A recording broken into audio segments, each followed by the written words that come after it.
విచిత్రాల నిధి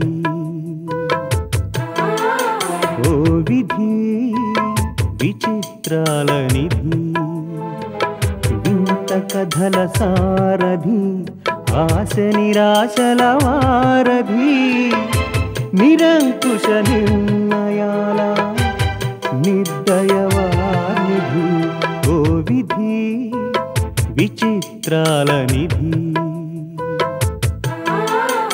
ఓ విధి విచిత్రాల నిధి. భార్గవి గర్భవతి అవడానికి నాకు ఏ సంబంధం లేదు. కానీ భార్గవితో నీ ఒక్కడికే సంబంధం ఉందని సాక్ష్యాలు చెప్తున్నాయి. అవి నీలాంటి వాళ్ళు కావాలని కల్పించినవి. కానీ కోర్టు నమ్మింది. లేదు, నమ్మేలా చేశారు. ఏవైనా నీలాంటి వాడు ఇక్కడుండడమే మంచిది.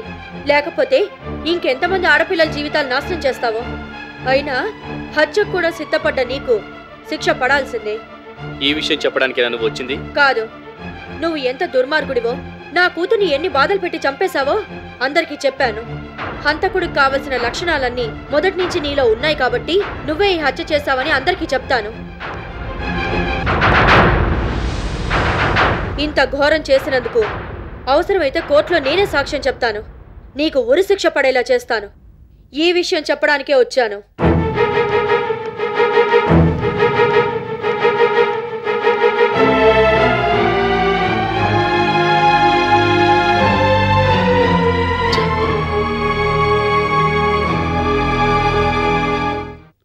Order order. అందరూ చెప్తే మంచివాడే అనుకున్నాను. కానీ మంచితనం ముసుగేసుకొని తిరుగుతున్న మృగవాణ్ణి తెలుసుకోలేకపోయాను. భార్గవికి ఉద్యోగం ఇస్తే అడగకుండా వరమిచ్చిన దేవుడని అందరితో చెప్పుకొని మురిసిపోయాను. కానీ అతను దేవుడు కాదని, రాక్షసుడని ఇప్పుడే తెలిసింది. ఇంటికొస్తే ఆదరించాను, అభిమానించాను. ఆ కృతజ్ఞత కూడా లేకుండా కసాయి వాళ్ళ ప్రవర్తించాడు. అభూశుభం తెలియని నా కూతుర్ని ఉద్యోగం పేరుతో నమ్మించి మోసం చేశాడు. మమ్మల్ని పోషించడం కోసం పెళ్లి కూడా చేసుకోలేదు.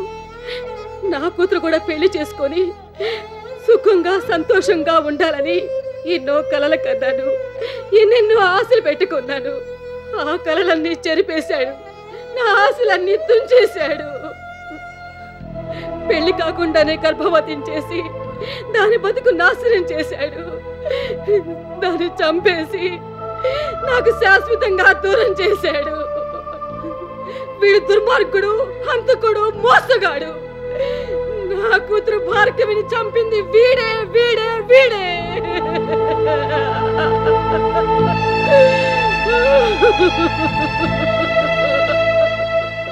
కేసు పూర్వాపరాలను పరిశీలించి దొరికిన సాక్ష్యాధారాలను బట్టి ప్రాసిక్యూషన్, డిఫెన్స్ వాద ప్రతివాదనలను అనుసరించి ముద్దాయి దీపకే భార్గవిని హత్య చేశాడని అభిప్రాయపడుతూ ముద్దాయికి ఐపీసీ 302 సెక్షన్ కింద ఉరిశిక్ష విధించడమైనది.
అమ్మమ్మా ఏమైందమ్మమ్మా? దీపక్ దీపక్ అమ్మమ్మా దీపక్ ఏం కాలేదు కదా? దీపక్ ఎలా ఉన్నాడు? మావయ్యకేం కాలేదమ్మమ్మా, బాగానే ఉన్నాడు. దీపక్ ఏ తప్పు చేయలేదు. వాడికి శిక్ష పడదు కదా దీపక్. వాడికి శిక్ష పడకూడదు. వాడికి శిక్ష పడకూడదు. శిక్ష పడకూడదు. వాడికి శిక్ష పడకూడదు. దీపక్ దీపక్ బిడి ఒళ్ళు కాలిపోతోంది. నాకేంటో భయంగా ఉంది. దీపక్ కాసేని వెళ్ళి అర్జెంటుగా డాక్టర్ని పిలుచుకురమ్మను.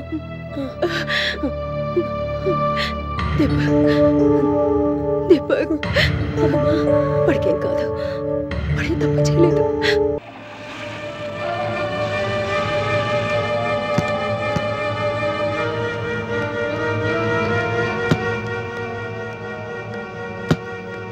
రండి మేడం.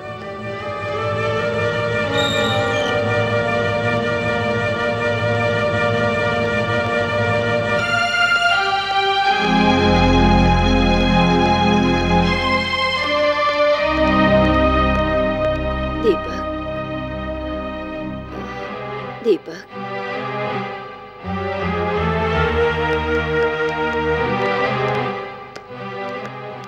ఏమైంది సంధ్య? రాత్రి దీపక నరుస్తూ ఉలిక్కిపడి లేచి కూర్చుంది. అప్పటినుంచి ఇలా కలవరింతలతో కంగారుగా ఉంది. ఒళ్ళు కాలిపోతోంది. మావయ్య కేసు కోర్టుకు వెళ్ళినప్పటి నుంచి అమ్మమ్మ పరిస్థితి ఇలాగే ఉంది.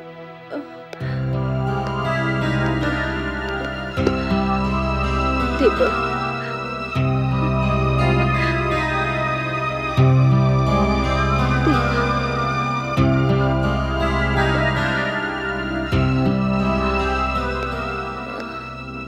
సంధ్య కండిషన్ చాలా సీరియస్గా ఉంది. ఇప్పుడు ఇంజెక్షన్ ఇస్తాను. నార్మల్కి వస్తే సరి, లేదంటే హాస్పిటల్కి తీసుకురావాలి.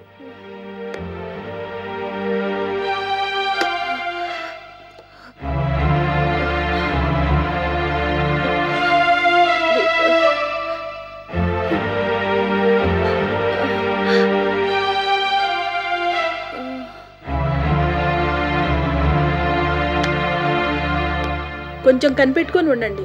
మేడం చాలా నీరసంగా ఉన్నారు. స్పృహలోకి రాగానే ఏదైనా తాగడానికి ఇవ్వండి. అలాగే మేడం. మరెవరు దీపక్ గురించి కానీ కోర్టు విషయం గురించి కానీ మాట్లాడొద్దు. బయట వాళ్ళు వచ్చినా కూడా ఆ విషయాలేమీ మాట్లాడొద్దని చెప్పండి. వస్తాను.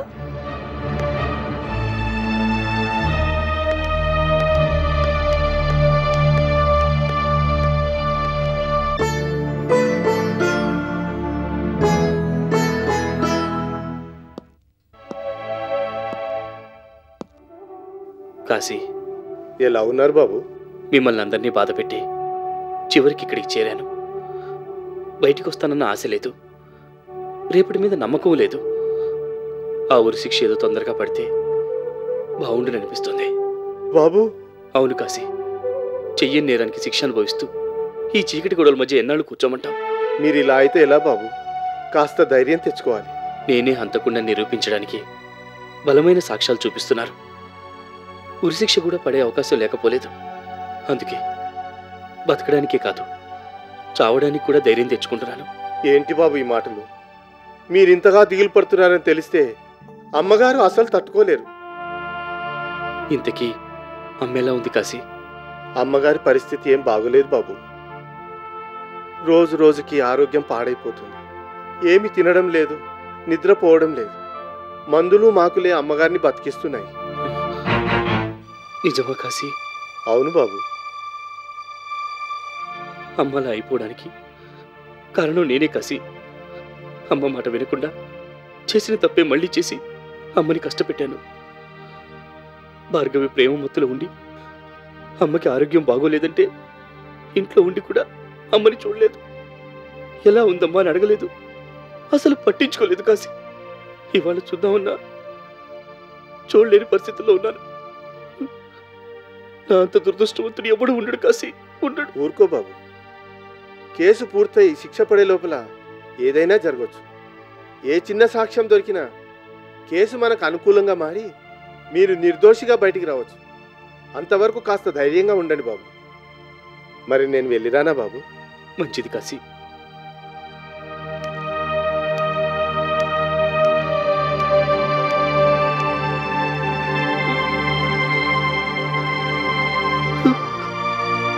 అమ్మా. ఊహలు తలకిందులు చేసి ఉనికిని చాటుకుంటావు, ఊహించని మలుపులతో ఉసురు పోసుకుంటావు. మనసు మమతలపై నీకు అనాదిగా కక్ష, నీ చేతిలో మనిషికి మనుగడే ఓ పరీక్ష. ఓ విధి విచిత్రాల నిధి, ఓ విధి విచిత్రాల నిధి. వింత కథల సారథి, ఆశ నిరాశల వారధి, నిరంకుశ నిర్ణయాల నిర్దయవార్నిధి. ఓ విధి విచిత్రాల నిధి, ఓ విధి విచిత్రాల నిధి.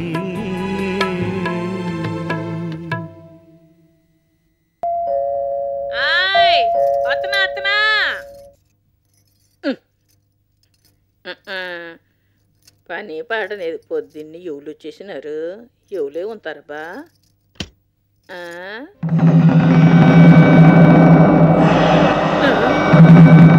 ఓలమ్మో, ఇదేటి సోర్పనక్క నాకుంది. ఎవరు కావాలి? అమ్మగారు లేరా? ఓలమ్మో, ఏటా గొంతు ఆడమొగ కాకుండా ఉంది.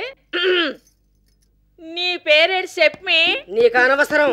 ఆగలాగా ఏటి లోపలికి వచ్చేస్తున్నావేటి? మా అమ్మగారు ఎవరు వచ్చారని అడిగితే ఏడు చెప్పమంటావా? మీకోసం ఎవరో వచ్చారని చెప్పు చాలు. పేరు చెప్పడానికి భయపడుతున్నావేటి? దొంగతనం చేసి వచ్చినావా, లేకపోతే ఎవరన్నా చంపేసి పారొచ్చినావా? ఎక్కువగా మాట్లాడక వెళ్ళి మీ అమ్మగారితో చెప్పు. ఏటి ఏటి ఏటి నన్నే బెదిరిస్తున్నావేటి? తేడా వస్తే మా అమ్మగారినే లెక్క చేయను. నాకు కానీ తిక్కరేగిందంటే బయటికి నెట్టేసి తలుపేసగలరు. వెళ్ళి మీ అమ్మగారు పిలు. ఇది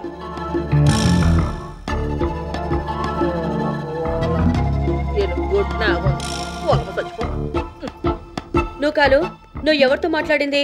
అదే తెలియట్లేదమ్మా. ఏమిటా సమాధానం? పిచ్చి పిచ్చిగా ఉందా? ఆ శాలరీ చూస్తుంటే నిజంగానే పిచ్చెక్కి నాకు ఉంది. పేరు అడిగితే చెప్పట్లేదు. మడిసి చూస్తే రాచేసి నాకు ఉంది. మాట చూస్తే ఆడకి మగకి మధ్య ఏదో తేడా అనిపిస్తుంది. ఓలమ్మో, అదేదో పిల్లల్ని ఎత్తుకుపోయి దానిలో అగుపిస్తుంది. లోనికి రానిమ్మంటారా, అటు నుంచి అంటే బయటకు పంపించేయమంటారా?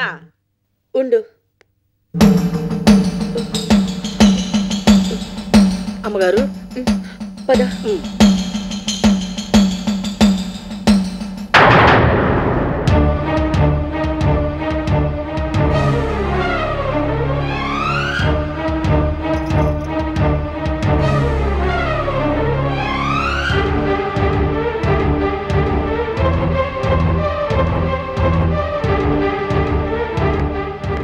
అమ్మగారా, ఎవలదే? నీకెందుకు? రేపు మళ్ళీ మీరు లేనప్పుడు వస్తే ఎవలని చెప్పాలి? నేను లేనప్పుడు రాదులే. మీ ఆఫీసులో పనిచేస్తుందా? లేదు. మీకేమైనా దూరం చుట్టమా? కాదు. మీ చేతురాలా? కాదు. మరి ఎవ్వులు కాకపోతే కొత్త పెళ్లి కొడుకులా చెయ్యట్టుకుని దూరం కట్టుకెళ్ళి రకసం మాట్లాడేశారేటి?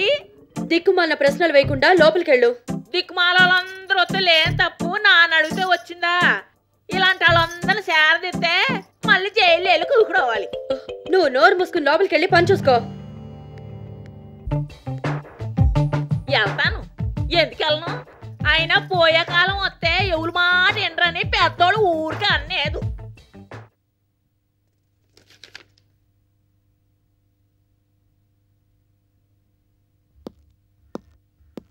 Good morning sir. ఊరకరారు పోలీసులని ఏంటి ఇలా వచ్చారు? భార్గవ్ కేసుకు సంబంధించి అతి ముఖ్యమైన సాక్ష్యం సంపాదించారు. నిజమా? అవును. ఏమిటి అలా ఆశ్చర్యపోతున్నారు? ఏం లేదు, మీ డిపార్ట్మెంట్ ఇంత చురుగ్గా ఎప్పటి నుంచి పనిచేస్తుందా అని. మీ లాయర్ల కన్నా బెటరే కదండి. ఫీజుల కోసం మేము మీలాగా కేసులు సంవత్సరాల తరబడి పొడిగించాం. అవునులేండి, మీకు అందాల్సిన ముడుపులు ముందే ముట్టేస్తాయి కదా, పొడిగించాల్సిన అవసరం మాత్రం ఏముంది లేండి. అంతా బానే ఉంది. కానీ మీరు చిన్న విషయం మర్చిపోయారు. ఏమిటి? నేను పబ్లిక్ ప్రాసిక్యూటర్ని. కేసు వెంటనే తేల్చేసినా పొడిగించినా నా కొరిగేది ఏముండదు. ఓ, అదా మీ బాధ? ఇది ఎంత బలమైన సాక్ష్యమో చూస్తే మీకే తెలుస్తుంది. చూడండి.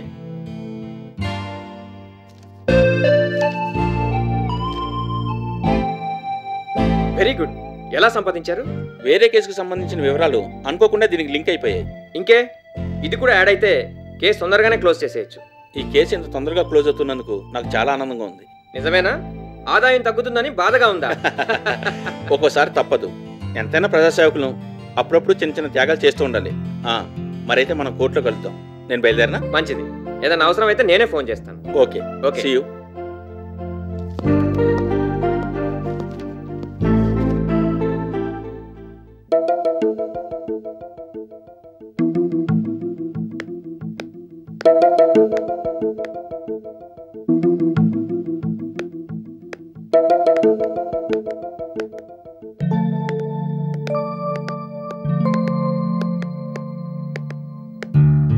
నమస్కారం పరమేశ్వర. ఏంటి ఆండాళ్ళు విశేషాలు?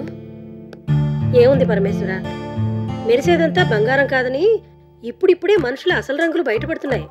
ఎవరి గురించి మాట్లాడుతున్నావు? ఇంకెవరి గురించి? ఆ లక్ష్మీదేవి కుటుంబం గురించే.